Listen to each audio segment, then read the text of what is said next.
The next one is observe and measure. Number 8, it is so essential to have the right key performance indicators in innovation. And I really admire what your organization has done last fall with the effort to analyze the 10 imperatives and to see where you are with each of these areas. And what is key for your groups is to look at leading and lagging indicators of innovation. Most, if not all, companies are looking at the lagging indicators. They're driving down the road and just looking in the rearview mirror. Well, that doesn't work really well if there's a couple bends in the road, is there? So I really advocate that you look at some leading indicators. How often do you do an ideation session? What was the output? How many ideas were generated? How many patents are being filed? So with that, you can get some leading indicators as to your ability to innovate. And the other opportunity with that is it's a key opportunity to create some information that can be shared and communicate, because the enthusiasm about innovation has to be fostered, nurtured, and maintained. Rule number 9, training and coaching. And I would call this the often forgotten imperative. The Whirlpool Corporation mentions this as their number 1 imperative to successfully innovate. They say if they don't do this well, they're going to fail. And I can tell you, process training is essential. When new folks are coming on board, train them in your process, your mentality, your vocabulary, your definition of innovation.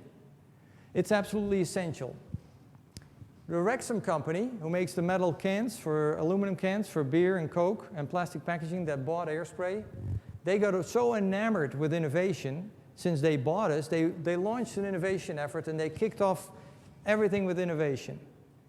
What happened 6 months later, they had to stop and back up because they realized their product managers had failed to really be taught project management. It's unimaginable. But can you imagine to start and launch in a $6 billion company a major effort and have to stop, back up, train your product manager and relaunch? Forget it. It's not going to happen. So process training is essential.